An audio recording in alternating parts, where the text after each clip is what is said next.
entrepreneurship comes at a cost to your health and your loved ones. And I think that I've always been very eager to focus on my business and quite nonchalant about burning, certain things that I don't see, trying the intangibles. Presence is very important. Sometimes people say that, my wife or my kid will say that I'm here but not here, right? So I think those things are very common in entrepreneurs or workaholics. I hope that I would give myself that advice. But with all that said, I cannot think of a successful entrepreneur who is not crazy focused and obsessive about his business. So I feel that's really the cost of doing business. It's really cutthroat. It's really Darwinian. It's survival of the most efficient. Welcome to Brave. Learn from Southeast Asia's best tech leaders. Build the future, learn from our past, and stay human in between. No BS on success. I'm Jeremy Au, venture capitalist, serial founder, Harvard MBA, science fiction nerd, and dad of 2 daughters. Every week, we debate startup news, interview changemakers, answer listener questions, and share personal insights. Join our movement of over 40,000 members and get transcripts, resources, and community at www.bravesea.com. Stay well and stay brave. Hey Daniel, good to see you again after 3 years. Yes, it's been a while. How are you, Jeremy? Good. Busy having kids running around. Last we spoke, we spoke about different ways to build business. Yeah. And we spoke a lot about how we chose to intentionally build the business without much venture funding, especially just after like a tiny seed round from angel investors. Yeah. So that's been what we've been doing, and that hasn't changed. Yeah, definitely. So for those who want to check it out, obviously check out episode 175 where we discussed what was it like to be a philosophy major, what it was like to build out a sexy business. And now we're at kind of like over 600 episodes. So time flies. Yes. But for those who don't know yet, could you introduce yourself?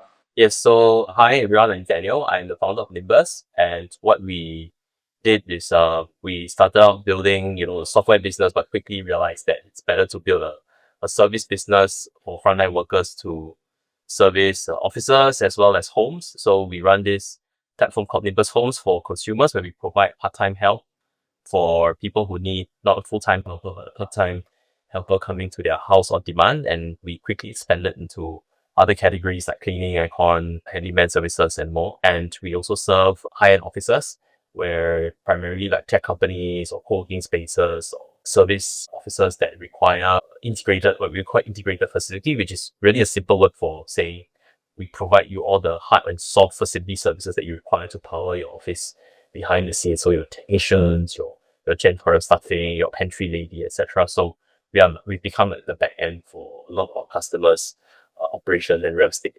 Yeah, fantastic. And I think it's interesting to see all of that happening.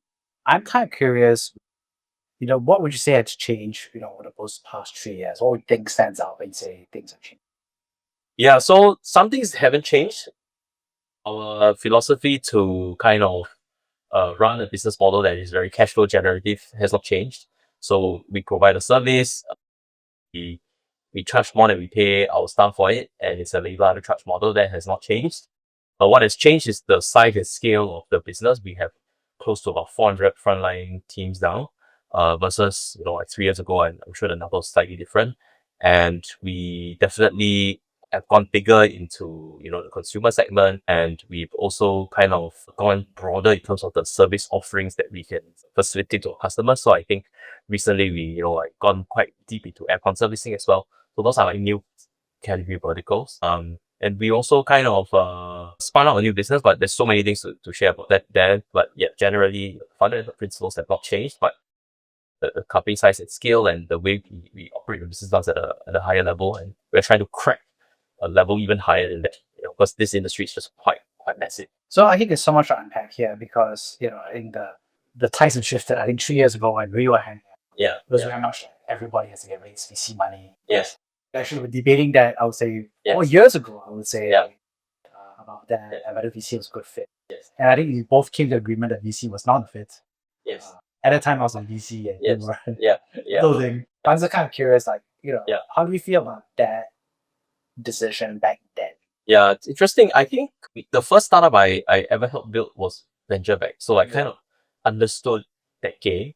and the returns that VCs want and need to actually return money back to their investors, right? So essentially, it's quite binary. You really need like a unicorn company, you need a few $100 million company in your portfolio for you to cover all your diversified bets. And it meant a certain kind of company that needed to A, get to that size and B, in a certain compressed timeline, like 10 years.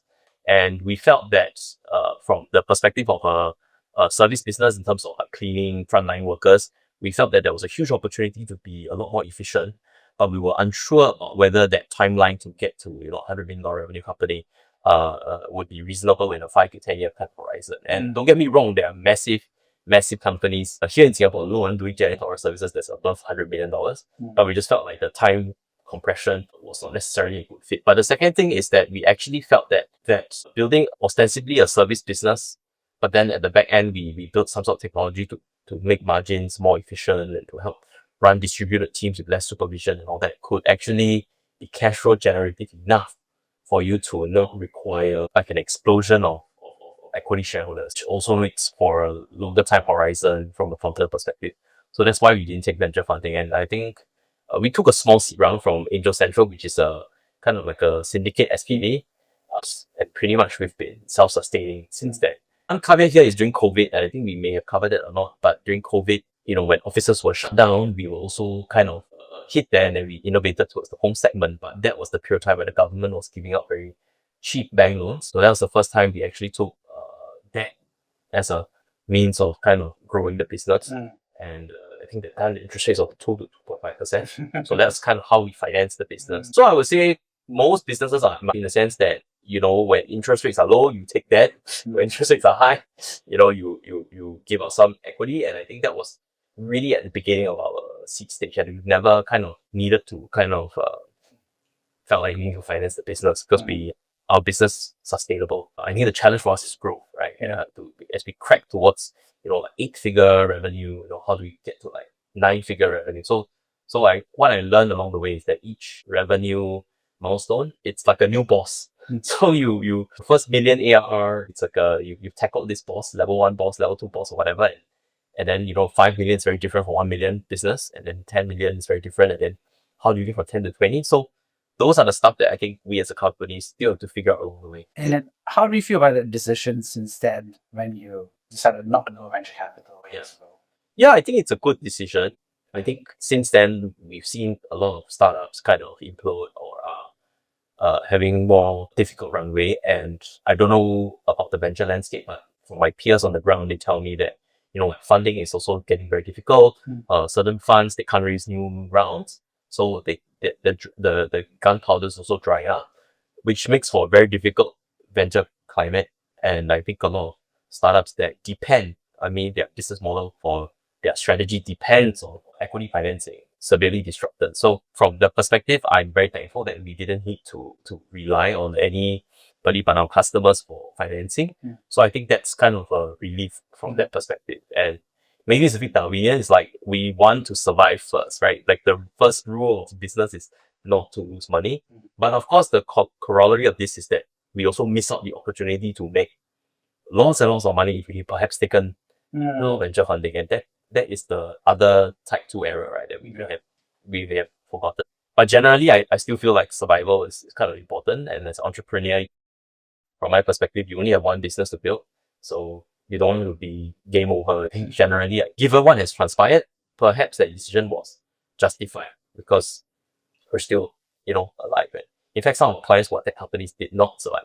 So most notably, Zilingo was one of them. So I think from that perspective, it's nice that we kind of endure longer than even some tech companies that we serve.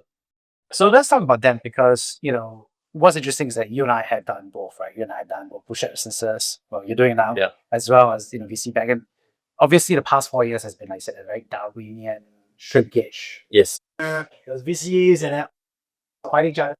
Yes. And I remember at the time you made that very contrarian decision at that time. Yes.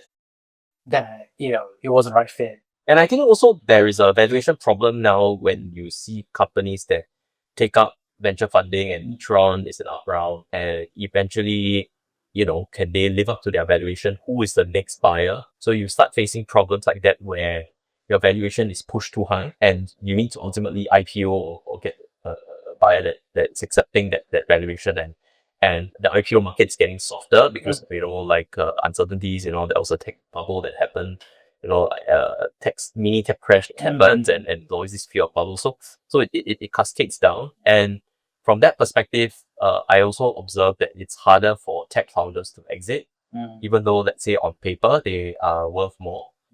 From our perspective, because we took like a seed round, and essentially just to build kind of software, to have software enablement to be efficient, we only answered to our board led by our syndicate lead, and essentially they are already in the money. And then the question is, how high up the money we need to find a good exit for everybody. So from that perspective, I also realized that it's easier for bootstrap / very minimal diluted founder versus a founder that has lost control of, in terms, and his equity is really diluted down.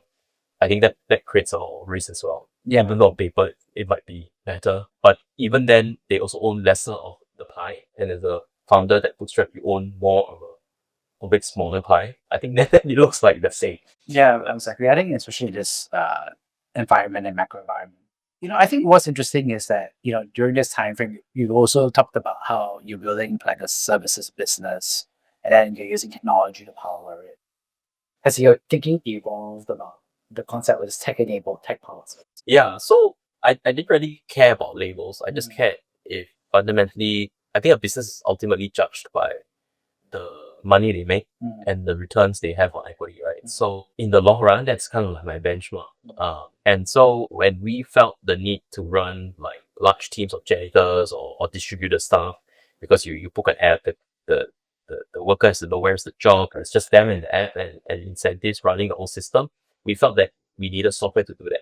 And a lot of people call it a service business, tech business. It didn't really bother me, but it was the customer experience that I think we try to prioritize, right? I think Jeff Bezos had that famous saying, like it didn't really matter whether you thought Amazon was a warehouse company with lots of logistics and all that kind of thing, whether it's a software company or not. It's just what would help in the long run. So we felt the need to build that software, and we found investors that were willing to support that vision. And then along the way, of course, as we grew, we felt that as we grew profits, we could pay out dividend, or we could reinvest in the business and grow different new vertical segments. And that's what we chose to do because it's more efficient from a pre-tax earning perspective to do. And eventually, I think along the way, recently we spin off our tech team, essentially, because we're going to go to accounting yet, right? R&D is an expense on the P&L, but really it's really the software team and the teams that really do new service verticals that we call R&D.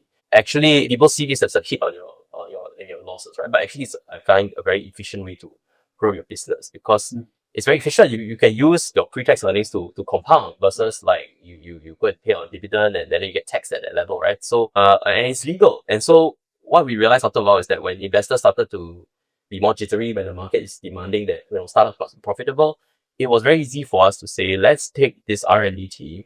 We've built certain software that we found it very interesting, and they have been proven to scale to other SMBs or enterprises. Let's turn them into a separate company. Let's spin it off, and then suddenly now we are showing like cash flow positive and all that kind of thing that investors want. And I think that degree of control was very valuable to me because we could continue to compound and continue to grow, and we didn't have stress of saying like, oh, we have a 18-20 months runway.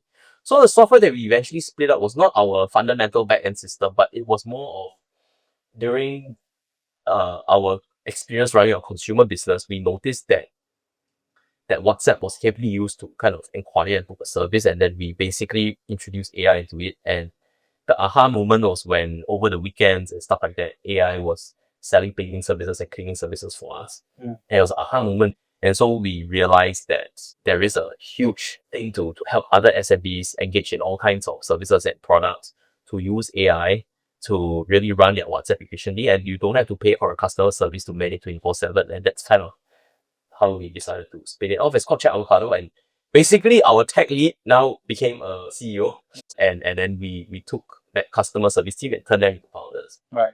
And so we kept it in the ecosystem, and it's something I'm very proud of. So I don't run that business anymore. It's like I made my employees like founders, and they have a stake in it. We have a stake in it. everybody's happy, and then they're off to the races. And I think what's interesting is that when you do that, isn't that scary because you're losing control, you're off doing something. Yeah. How do you feel about that? Yeah, so I feel like after 7 years, 8 years, we built a business that is mature and there's operational structures around it. And and we felt that our tech for our core service business has matured. I think of talent is very hard to assemble in Southeast Asia. Really, it's very hard to find good technical talent, software talent. So if you have good technical talent, software talent, do you cut off your R&D costs and then you become, like instantly profitable, showing hundreds and thousands of millions of dollars of net profit, or you find a way to continue that long-term relationship with your employees? Right. So I chose the latter. There's no right and wrong. I mean, lots of people slash their R&D costs during this tech phase where there was a correction, but I felt that we had enough cash flow and confidence to kind of spin off, giving the tech team a bit of our parent company capital, and they put in some of their own capital, and then it's a win-win, right? Right. So I thought that was a good way to kind of recycle talent and build new founders. So it was quite a proud moment for me. So, and it's probably possible if you were the controlling shareholder founder. And it's very different if you were a diluted founder in a big unicorn company where you really are just kind of there's less room to maneuver. So the service business that's cash flow generative, and then I have a SaaS business which we are saying that it should get super venture like returns.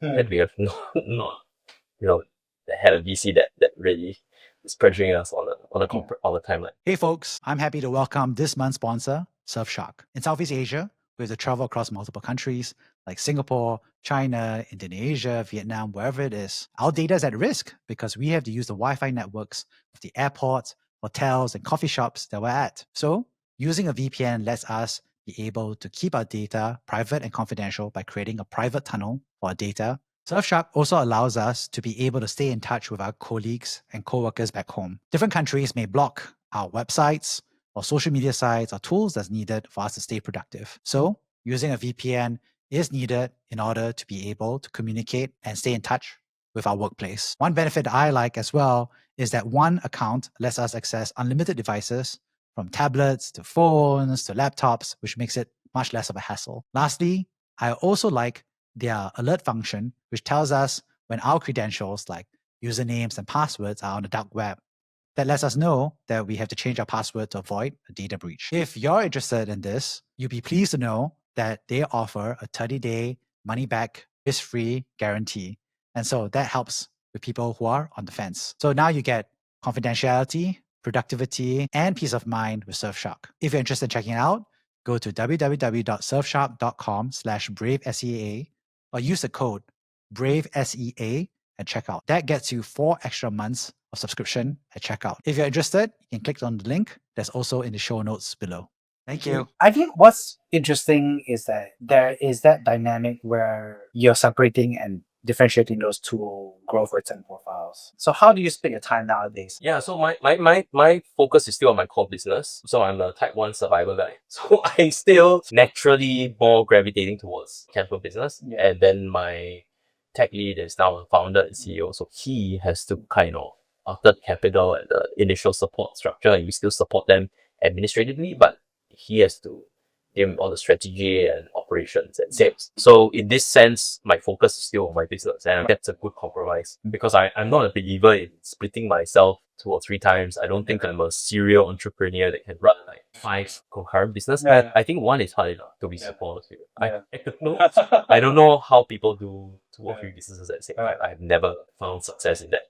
And when you think about, obviously, AI and these technologies, like say ChatAvocado, it wouldn't have been possible without the AI and the sell on your behalf. How else do you think AI changing your business, both businesses? So I think AI has really made a difference in customer service and pre-sales. Like the amount of human effort, energy is now better spent on really qualified leads and real hair on fire customer service problems. And the need for the sheer number of humans doing this is going to get reduced from AI. That's why we saw the opportunity in helping other SMBs to become more efficient on those fronts with ChatAvocado, or basically embedding AI into WhatsApp and all that social media, making them very productive.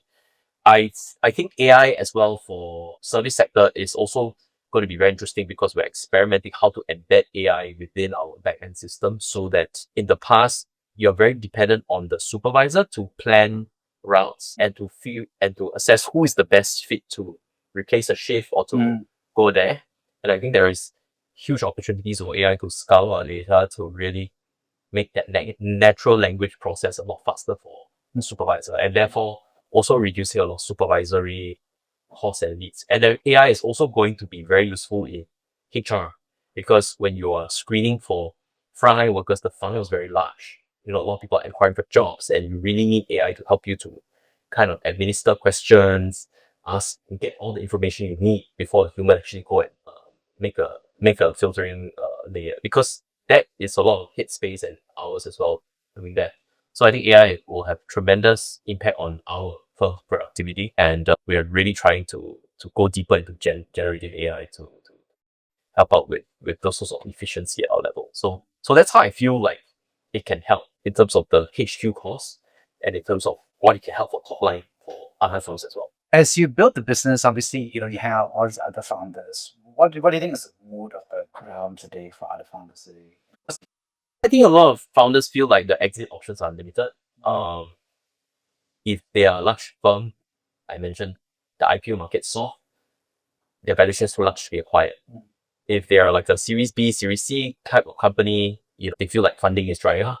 It's very hard for them to execute on their vision, and they slashing R&D is the name of the flavor of the day, right? And I think for early stage founders that wants to start on a pure SaaS business, they will find it very hard to get that lift off because of the upfront R&D costs. So I think it's tough for all of them, and I think it's in some way it stress tests our ecosystem as well, right? Whether or not our funding is deep enough, or whether or not we can find a more resilient type of founder that can actually, maybe arguably you get better quality founders that can like cut through the noise and float at the top.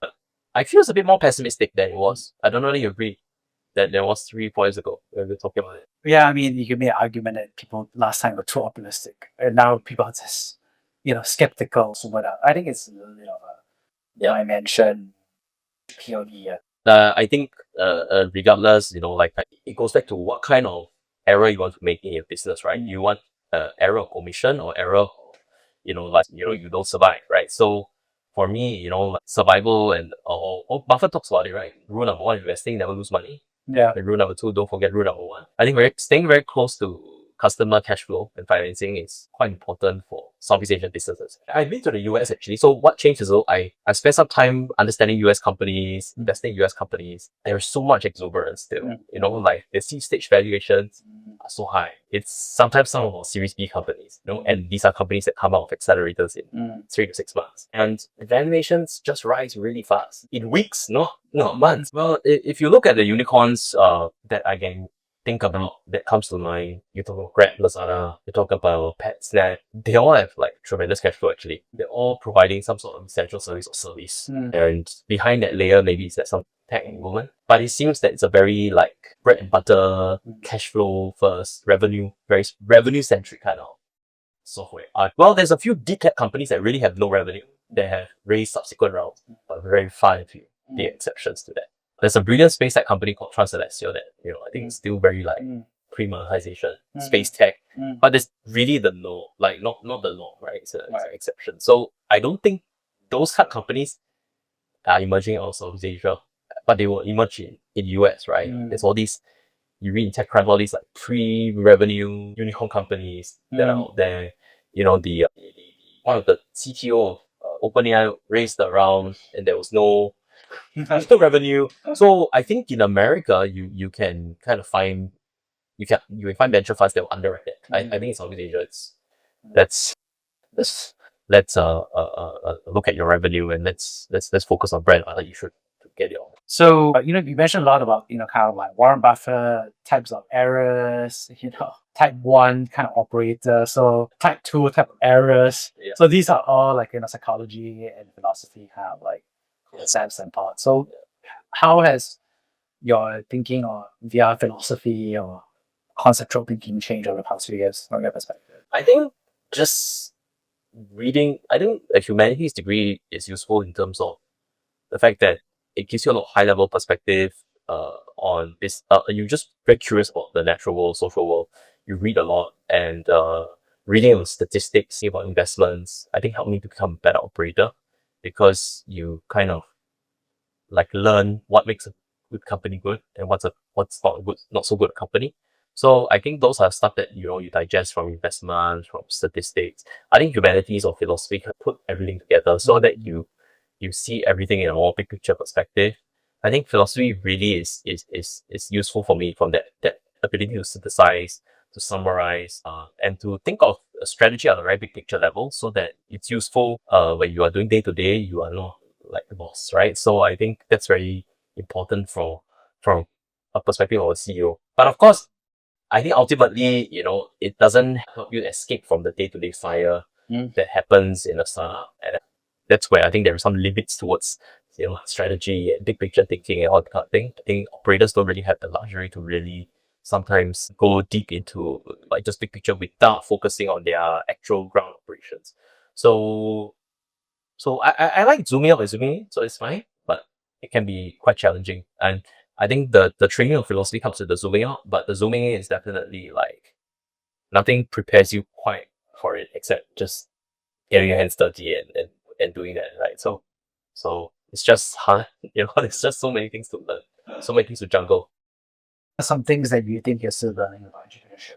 I think one thing that I try to do is I try to seek out peer support or learn from people that have built stuff and been there and done that. And I think one of our mentors taught us that a good way to improve is to know what good looks like. So talking to your peers, talking to later stage companies, seeing how they operate, how they do their OKRs, how they think about their HR, remuneration, all that kind of thing, helps you to kind of benchmark where is your company.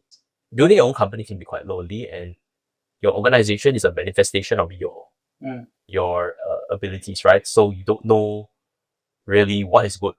You have to look at benchmark, like people you admire and how they build their companies. So that's something that I think I've learned a lot from entrepreneurship and about like people around me. So I benchmark like, okay, this is how a good startup looks like from a operation perspective, even though it's not my industry.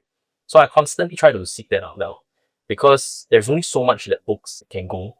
Because if you talk about OKRs, right, it's like, okay, I understand the concept, I try to implement it, but how does that other company do it? How are they, like looking at, we know incentives are important, but how are they doing it for their employees? So that's kind of how I learn. So it's a lot very bottom up, very top down. How do you get to see other people? Because I think one of the tricky parts obviously is if I was like a zero stage founder, because a lot of books, what a better founder looks like. Yeah. But now that kind of like a stable business, so on. And in Singapore, it feels like the number of founders who are at the next tier above, I think obviously it's a less number. Also, it's a more private group. But there's also organizations like YPO, right, in the business associations. So those are helpful when you meet more mature companies, listed companies even, and you see how those founders operate. That's helpful for me. I think Angel Central recently has a program called Scale Up. Program is for after post $1 million revenue companies that want to kind of scale up their operations. So that's helpful as well. So that's the kind of formal and informal structures we seek. But nothing like necessarily relationship driven, but there are loose kind of forums out there that you could find. And what are the kind of books you're reading these days? Nowadays, nowadays read more about investment. Yeah, really. So any books you recommend? So there's a book now I'm reading by a famous Indian investor called Pulak Prasad. I think it's called What I Learned from What I Learned About Investing from Darwin or something like that. Yeah. That's quite interesting. It has a lot of the principles that we talked about. What kind of companies tend to do well, and what can evolution teach us about good companies. And so I really enjoyed that. It's not really a technical book, it's more of an evolutionary book. And so how can you learn from deers and antelopes, and how does it translate to like investing? So I think that for me it's always this curiosity about what makes a great business great. And that's the kind of books that I tend to read nowadays. I'm kind of curious, like, what do you think are the company qualities that make your company? I don't know whether we are great yet, but I think we have a great team that is been together for like 7 to 8 years. And I think that's quite rare compared to a lot of startups where I think a lot of the founding team leave. I think if I look at it really objectively, we've done very well in talent retention. And I think that either I'm very lucky or blessed, or I did something right. But I think that longevity and that continuity has really, really helped our company's success. We have some really strong founding employees. And I don't think many startups have employees that stay really long. They tend to leave after 2-3 years. So I've had employees that stay for like 8 years. Honestly, that's really been a blessing. I think that's one real secret sauce that we have.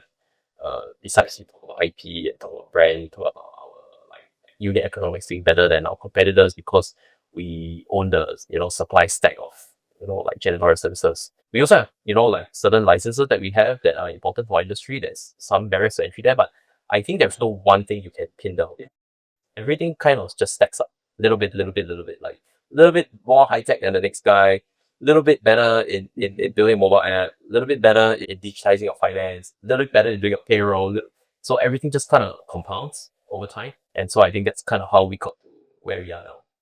And really, honestly, there's so much to learn to get to. Like 9-digit revenue. That's going to be like a really hard challenge for me. And I think what's interesting you mentioned is about retention as your secret sauce. And let's talk about that, right? Because I think, first of all, the numbers you mentioned, 70 years, is very extremely long. Millennials is shorter, and then Gen Z is even shorter as well. So I'm just kind of curious, like, what are your principles for talent retention from your perspective? Yeah.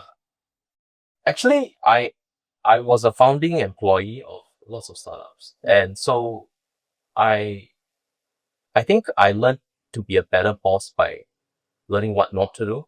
So when I was working as a founding employee in the various startups before I started my own business, I always felt that founders in Southeast Asia were not very good at delivering their promises on things like ESOP or reneging a lot of promises or things change. So I learned a lot about like how do you manage expectations of your employees while selling the dream as well. So I think like the earlier companies that I worked for, as I mentioned, they sell you a dream. They tell you like you're gonna give some shares. Shares were never given. Company implode. And so when I have my early batch of employees, I think I was really a lot more deliberate and intentional and focused on their learning, their upside, and the promises that I say I will deliver. And I was really very intentional about delivering them. So I think I spent a lot of time just making sure my employees are taken care of as best as I can, and despite the financial constraints that I face. And I found that if you're very strict with your employees and very honest, I think it helps. Even if you like can't pay versus your what an MNC can pay. I think if you're very consistent with what you say and do, you're not a deaf person. I think it really helps a long way. I don't know whether there's anything I did that's different, but I felt that really helped with my talent retention in a super big way. So I was not overselling. I was not, telling you that this company's going to be like $1 billion, $100 million. I was always very realistic along the way of what I feel the company's worth, where I see your benefit are to stay on, what the company can give you, what I've promised you, I deliver. So those are really things that I think build a lot of goodwill along the way. And I think that the highest level, I think Charlie Munger talks about it, right? It's a seamless web of deserved trust. So a firm at its highest level, has the trust of the employee, the trust of the customer, the trust of its shareholder. And that is like reputation, consistency, and just being a very, very, very consistent person. Yeah. So I think that really is something I try to aspire towards. I think it's interesting because, I really resonate with what you said, right? Founders giving out promises and promise excellent. And then delivering promises is how do you do beyond that, right? I mean, obviously, you're delivering on your stock shares, you're delivering on not over-promising on the growth trajectory, being back here. Other stuff, I don't know, cash pay or town hall, OKRs. I don't know. How does it? Because I think so many people in Southeast Asia, so many founders struggle with just retaining strong people. In fact, I can tell you right now that I just got like a WhatsApp from a very good executive. I know it's a hard work and everything. As you said, like I'm out after 6 months because in the press he's super amazing.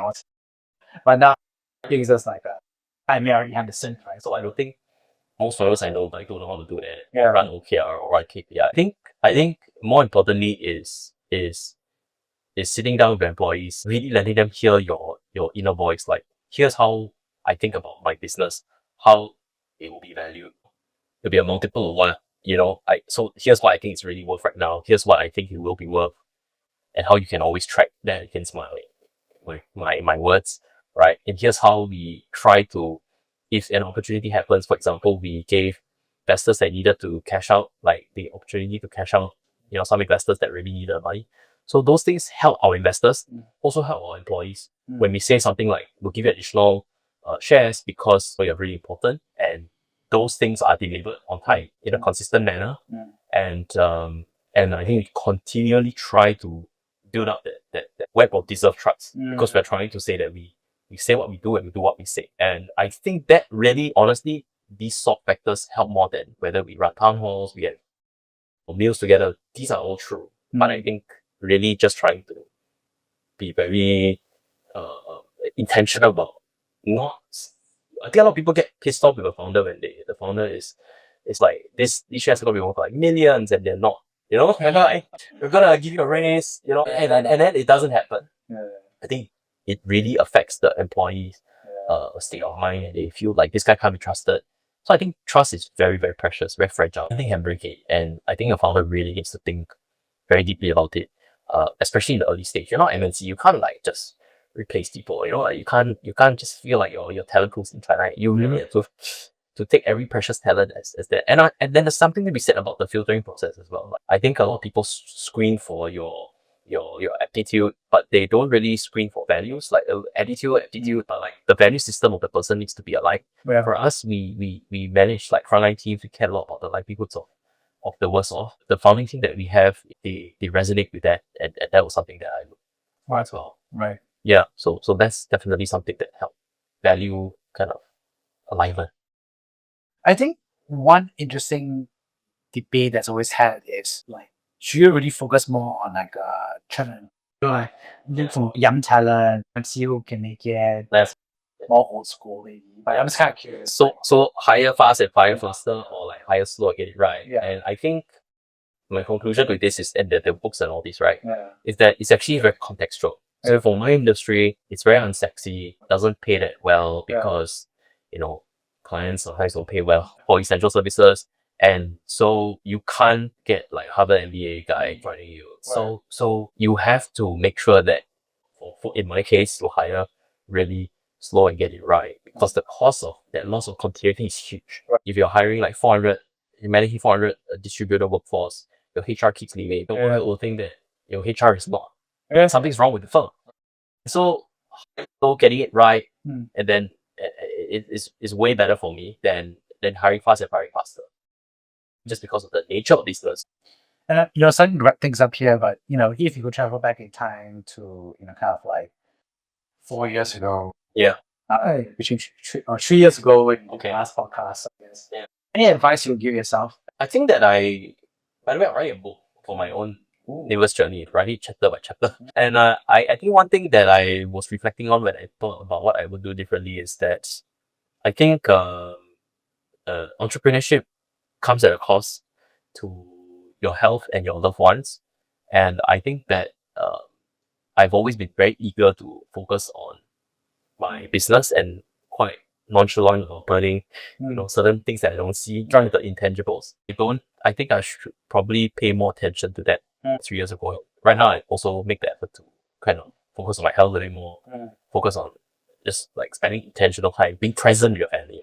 Presence is very important. Sometimes people say that, my wife or my kid will say that I'm here but not here, right? So I think those things are very common in entrepreneurs or workaholics. I hope that I would give myself that advice. But with all that said, I cannot think of a successful entrepreneur who is not crazy focused and obsessive about his business. So I feel that's really the cost of doing business. It's really cutthroat. It's really Darwinian. It's survival of the most efficient. Not of fittest, but the efficient is the name of the game in business, right? But I feel like that really demands your singular obsession with it. It actually doesn't need high IQ. I think it just requires singular obsession with it. So I don't know whether I could have ultimately find that balance, but I'm trying to find that balance now. But I feel like it's so hard to juggle the ball. If I focus too much here breaks. Here breaks. I really find it very hard to juggle everything. Yeah. Final about your identity as a dad. I think it's meaningful. I think as you get more successful, at least for myself, I feel that money is not, I don't really like consume stuff. So I feel that if you can't pass it on, what's it for? So I think having having children, having family seems to be more meaningful and purposeful in the long run. So I try to focus on that. And I think it gives me a lot of purpose. I think just consuming stuff and being a consumer can be a bit numbing after a while. Yeah, so I don't think that's for me. I've tried that for a while, just travel a lot. Doing service is also like a consumption, right? It can be numbing after a while. So don't really. You? I have a stepdaughter. She's 10, so she's really going through a phase where she's very emotional, questioning you. I think it teaches me a lot that how you say something is more important than the content you're trying to say. So when you're CEO, when you're founder, you should do X. It's not going to work well. With the kid, solution giving is not going to be very useful when sometimes people just want to be understood. So a friend who told me it's very important to have the intention to understand. Yeah. Or the intention to be with someone.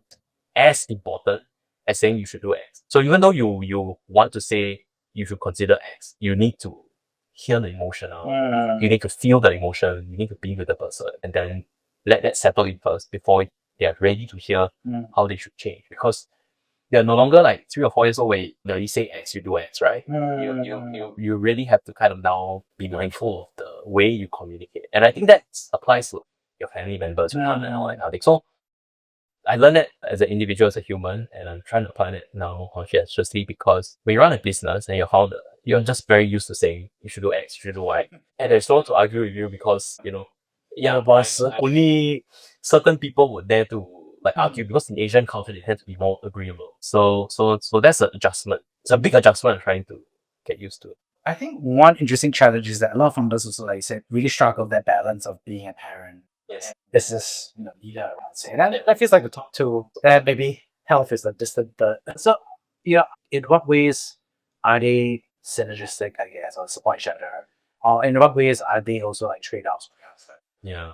I think I don't have a good answer here, except that I found that when I tilt towards one side, as I mentioned to you, I feel that the family side suffered. And then when I tilt more to the family side, then sometimes the business suffers. So I think finding that balance is important by experimentation. And also I think sometimes you just have to be deliberately imbalanced. Like for example, if I'm going through a critical stage in my business, I need to be more intentional in communicating to my wife, my kid, that it's a whole daddy's not going to be as home a lot this next 3 months, but after that I'll be back to normal. So you consciously know like this period I'm going to trade out this, then that, and then if I'm going to spend more time here, then I'm going to talk to my colleagues and let them know that I'm going to be a little bit less present here. So I think I'm trying to focus a lot on the communication part and being more intentional with, okay, today I'm going to trade, this month I'm going to trade off a bit here and there. Yeah, for health, we found that paying for a personal trainer now just helps, because I pay money and feel bad that I paid money, I show up. Like that gets me going. And just like investing or anything, like starting is the most important thing. So when you start, then you go somewhere. Also recently, my colleague signed me up for High Rocks, so we're doing High Rocks as a pair. And that really, I realized that forced me to start exercising for High Rocks or whatever. So I think I learned how to like hack myself, and I realized like, oh, if you pay for something, you're gonna get your health in order. So I don't have a good solution beyond that, Jeremy. You can teach me if you find something. Yeah. Well, I concur with you about the personal trainer. That's actually also I mean something I mean, I was like, oh wait, a personal trainer really helps. Yes, you show up, right? You're like, and here's a hack: your personal trainer, if it's a good one, will double up as your like nutritionist. Yeah, so you'll be like, this is what I ate. This, yeah. So I find it to be useful for me to manage that chaos. On that note, thank you so much for sharing. Let's summarize what you take away. First, thanks so much for sharing about an update on the business, about building a sexy business. I was thinking through about why not taking VC money was a great decision in retrospect over the past 4 years. Secondly, thanks for sharing about how technology and AI is shaping the business from a tech-enabled service perspective. Also, how to approach the business differently as well in terms of spinning off new profile, different debt and equity profiles. And lastly, thanks so much for sharing about your own personal journey. Thank you. In terms of how it evolved, in terms of balancing family, health, and the business, but also thinking through about the advice that you would give yourself back then as well. So thank you so much. Thank you, Jeremy, for having me. Thank you for listening to Brave. If you enjoyed this episode, please share the podcast with your friends and colleagues. We would also appreciate you leaving a rating or review. Head over to www.bravesea.com for member content, resources, and community. Stay well and stay brave.